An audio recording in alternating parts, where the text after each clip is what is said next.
Hey everybody, thanks a lot for watching my video. I'm going to give you a US biomass producer perspective on RED 2. Appreciate the opportunity to present today. This is a really nice forum. It's nice to be able to record a couple of thoughts ahead of time. Here's just a little bit about me. I'm Jen Jenkins. I'm the Chief Sustainability Officer at ENVIVA. And what I'll talk about today is in 4 parts. I'm going to first give you a little introduction to ENVIVA and our business. I'll talk about some context, wood pellets and the U.S. forest, specifically the Southeast U.S. forest. I'm going to talk a little bit about ENVIVA'S responsible wood sourcing program and conclude with just a couple thoughts about the Paris Agreement and its role in RED 2. So in terms of ENVIVA, we are, as you know, a large producer of industrial grade wood pellets. We operate 9 facilities in the Southeast U.S. with a total capacity of just under 5 million metric tons annually.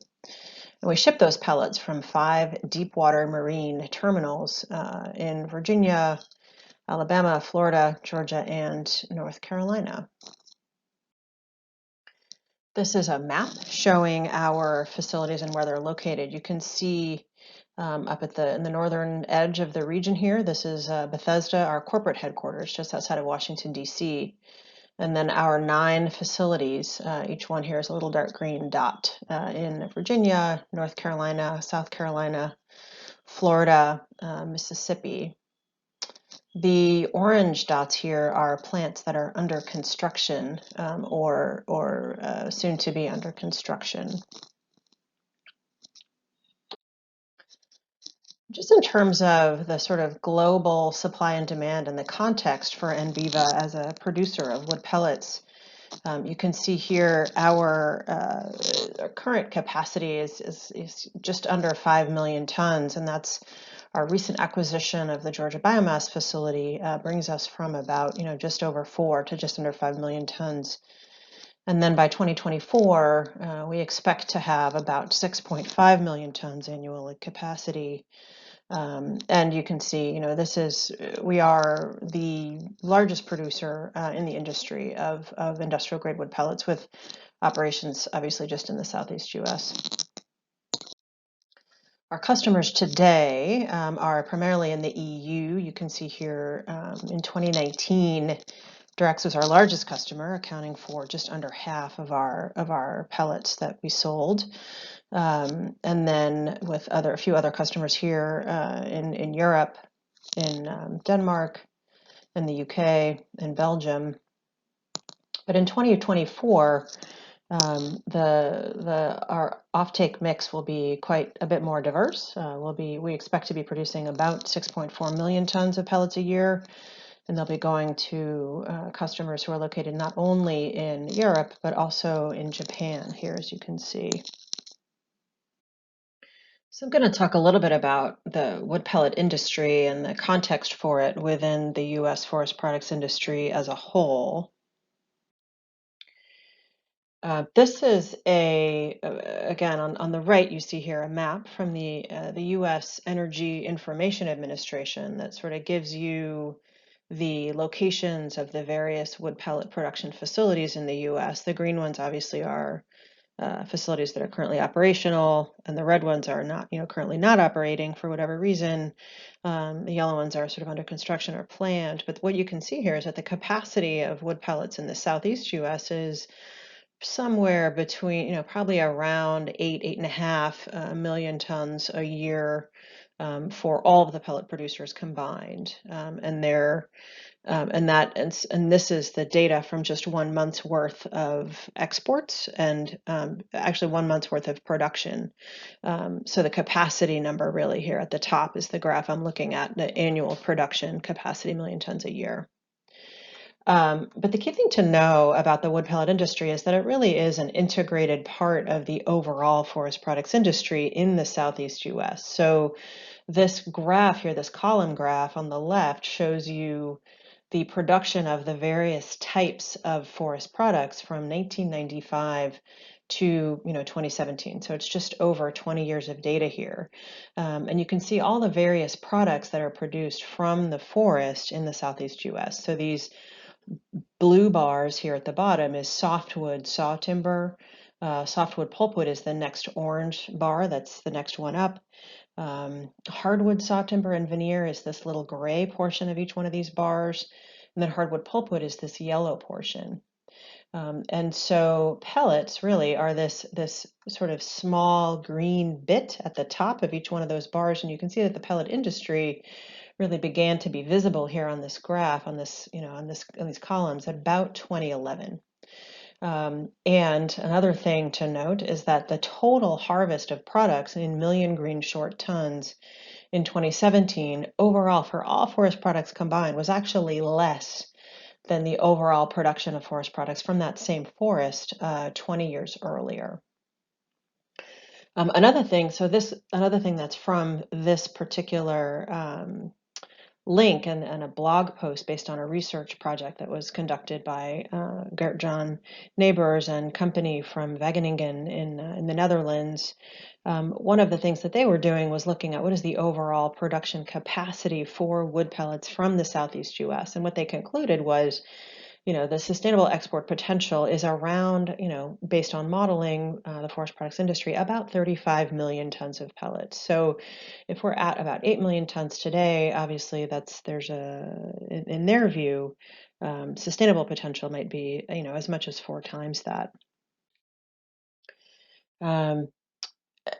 Another point to make here is that, all of the pellet production in the Southeast US comprises just under, at least in 2017, comprised just under 3% of the total harvest in that region. So removal is another word for harvest. So saw timber here is this dark green bar on the bottom, and then pulpwood is this sort of lighter green portion just above that. And then pellets, again, you can see here, began about 2011, and the production of pellets used about 3% of the overall harvest in 2017.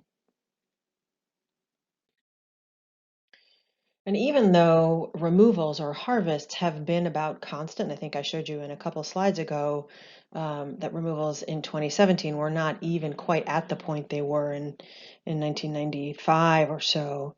They've been reasonably constant for the last 50 or 60 years. And so this orange line here at the bottom shows you the amount of removals or harvests from timberland in the Southeast US in million cubic feet. And then the inventory simultaneously has been growing, and it's more than doubled since 1953. And an important reason for that really has to do with robust markets for forest products. Timber is a commodity. This southeast region in the U.S. is an area that is dominated by private landowners, and they behave as rational economic actors, right, in response to market forces and the availability of a market for the commodity that they produce. So inventory in the Southeast U.S. has been increasing. It's more than doubled, as I said, since 1950. So the last graph I showed was really for the entire Southeast U.S. What I'm doing now is I'm zooming in just to the areas where ENVIVA operates, right? So these on the left, this map shows the stars is each star is a different ENVIVA facility, and the heavy lines here outline the supply base region that feeds that facility. And then the figure on the right refers to the dynamics and the characteristics of the areas that fall within those solid supply base regions. So what I'm showing you here is two things: both the trends in harvest in the areas where ENVIVA operates, as well as the trends in inventory in those same areas. So the dotted lines here show the trends in removals or harvests of saw timber in green. This dotted green line is the saw timber removals. The dotted orange line is the pulp removals that are not pellets. And then The darker green line here is the removals or harvests due to pellets that are used for the pellet industry. And then obviously this total here is the total that adds all three of those lines together. So within ENVIVA'S areas, the total pellet removals are about 10% of the total, right? So I said before it's about 3% south-wide. You don't have pellet mills everywhere. In the areas that are feeding ENVIVA'S pellet mills, the total amount of biomass that is used for pellets is about 10% of the total harvest. Even at the same time, the similar trends exist in ENVIVA'S sourcing regions as exist elsewhere in the South as a whole, in that the inventory continues to increase, in the same way as it does everywhere else. So these solid lines show you total inventory. The solid blue line is total inventory. The solid orange line is pulpwood inventory, and the solid green line is saw timber inventory. And again, that is within ENVIVA'S sourcing regions as depicted there on the map. But I think the other thing to keep in mind is that there is empirical data that shows, increase in harvests or removals are actually correlated with increases in acreage, increases in tree growth, and increases in inventory. And so these data come from Forest to Market, which produced this report in 2017 describing the relationship between demand for forest products and forest productivity. So in other words, as the market for forest products and harvests is strengthened, what you get as a result is increased acreage, increased growth, and increased inventory in that forest. So let me switch gears now and talk a little bit about switching away from forest context into ENVIVA and our, how we ensure responsible sourcing. And I want to talk first about how do we define good biomass. The first thing to keep in mind, we do not believe that all biomass is good biomass. There's some biomass that simply should not be used, whether it's not harvested sustainably or it does not have the positive climate characteristics that we'd want to see. Those kinds of biomass should not be used to make wood pellets, and they should not be used in an energy use. So here's how we define good biomass. It's made from low-value wood that is a byproduct of a sawmill operation or of a planned traditional timber harvest. That byproduct can be, it can be delivered directly from the forest. Typically, it's going to be in the form of tops or limbs or thinnings. It might be low-value, smaller trees, or that those byproducts can be delivered as a secondary residue from an industrial processing facility like sawdust or shavings. We believe good biomass is not made from a larger high-value tree that instead could be used for a longer-lived product. We believe good biomass must come from a region where forest carbon stocks are stable or increasing. We believe good biomass comes from harvest practices that safeguard biodiversity, and it comes from a forest that is returned to forest after harvest and not from land that might be converted to agriculture or development. If you want to learn more about how we define good biomass and the sort of scientific and economic principles that underpin these statements, please do go ahead and take a look at our white paper there, Seeing the Forest, at the link you can see here.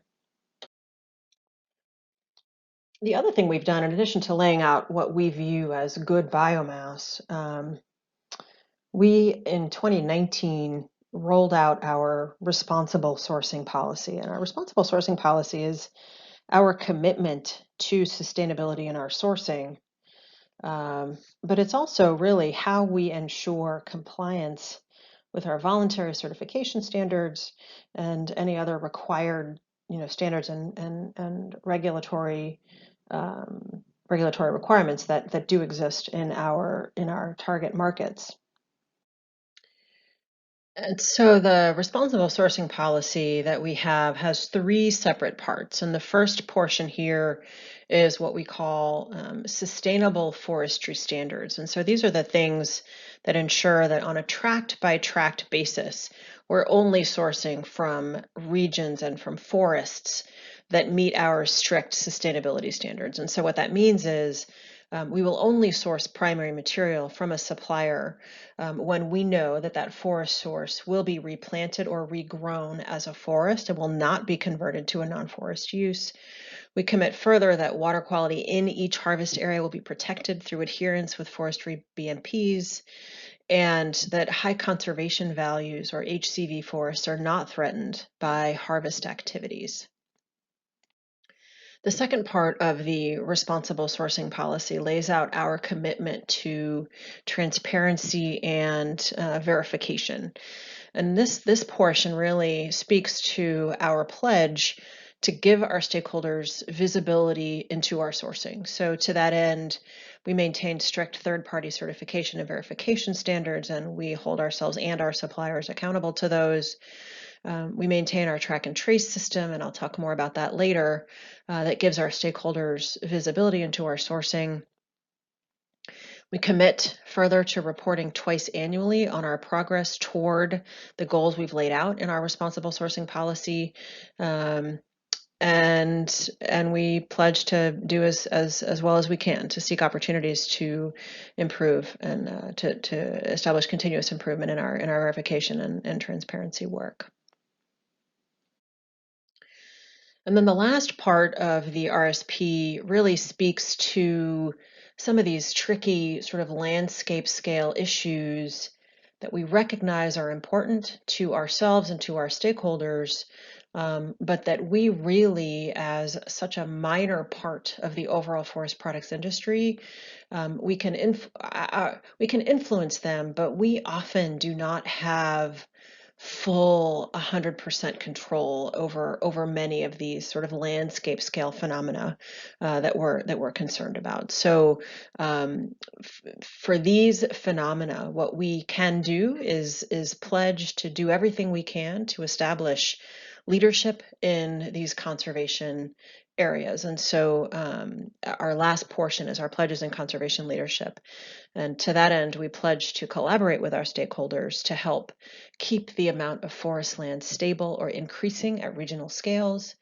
We pledge to work with others to conserve wetland forest ecosystems, to conserve peatland forests and high carbon tropical forests. We pledge to address the conversion of forest types that provide high quality habitat for at-risk species. And we pledge to restore critical, threatened, or declining forest types. And so for each one of these areas in our responsible sourcing policy, we have specific implementation plans that we lay out, and that's part of our commitment to reporting and transparency. At the beginning of every year, we lay out a plan for how we are going to take steps to move ourselves and our stakeholders farther toward achieving the ambitious goals we laid out in the RSP, and what specifically are we going to do. And so we lay those out at the beginning of the year in our implementation plans. We report on our implementation plans at the middle of the year, and then at the end of the year, we publish an impact report that describes how we did and how it went. And so I'm going to pull out a few of the implementation plans that we conducted and laid out at the beginning of 2019 and worked on for the whole year in 2019, and then reported on at the beginning of 2020. And I'm also going to talk a little bit about our track and trace program. So the first thing I'll talk about here is track and trace. And this is our work to ensure that we can provide our stakeholders with clear tract by tract information about the characteristics of the feedstock that we source.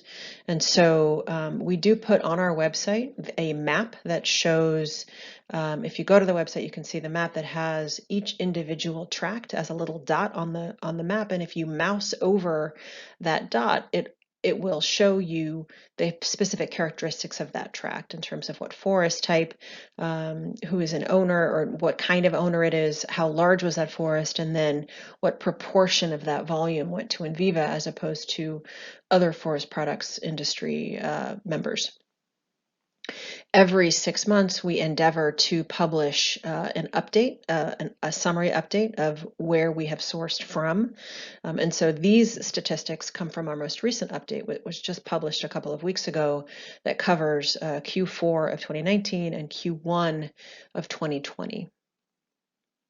So this is every 6 months, about 1,400 working forest harvests. Obviously, the full year, something closer to 2,500 working forest harvests a year. These are the characteristics of the tracks that we sourced, again, in that 6-month period between Q4 and Q1 last year and this year. You can see this is a breakdown of the forest types that our wood came from. You can see about 82% of that wood comes from primary wood delivered directly from the forest. About 18% comes from mill and industry residues.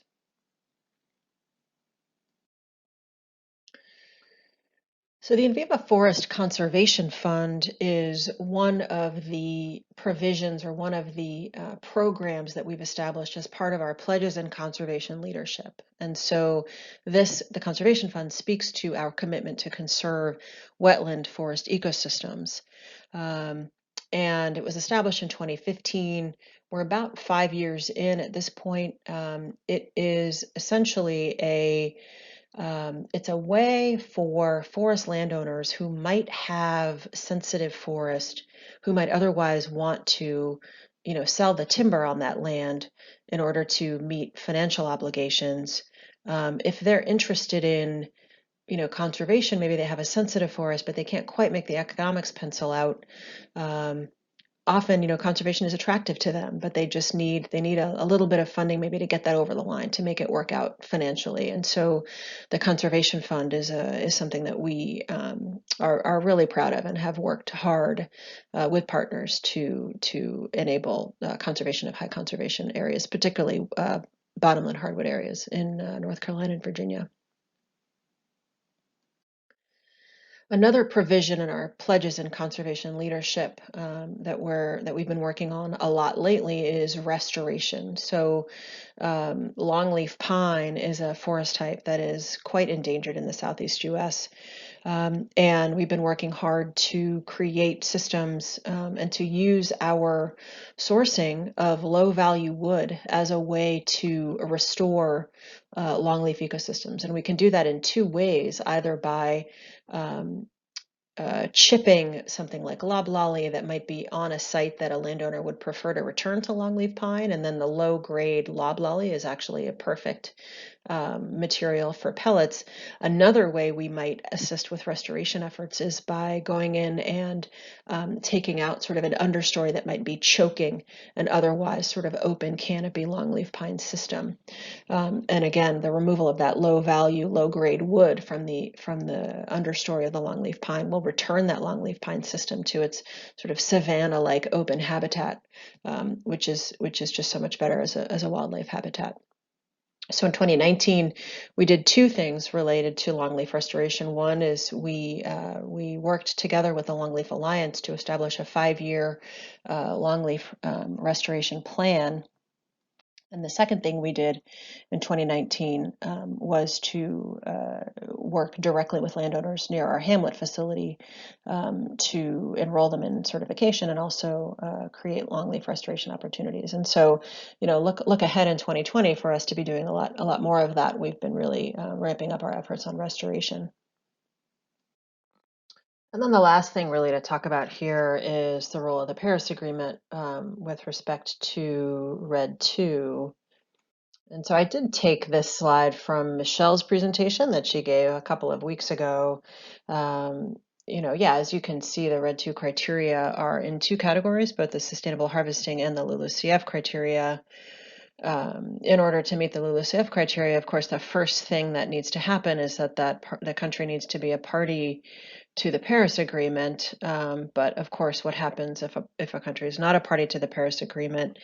I think the record has shown, I hope I've shown you data here that sort of demonstrate the long-term production of the Southeast US forests. And so while I don't have any concern that we would be able to demonstrate with a modeling approach a future-looking modeling system that would demonstrate the likely, the likely maintenance of that long-term productive capacity. I guess my hope is that in the next iteration of the Red2 bio process, that we would be able to rely on measured data rather than a forward-looking modeling approach. Just I think generally data is a better way to go than a model. So with that, I'll pause here and thank you very much for your attention.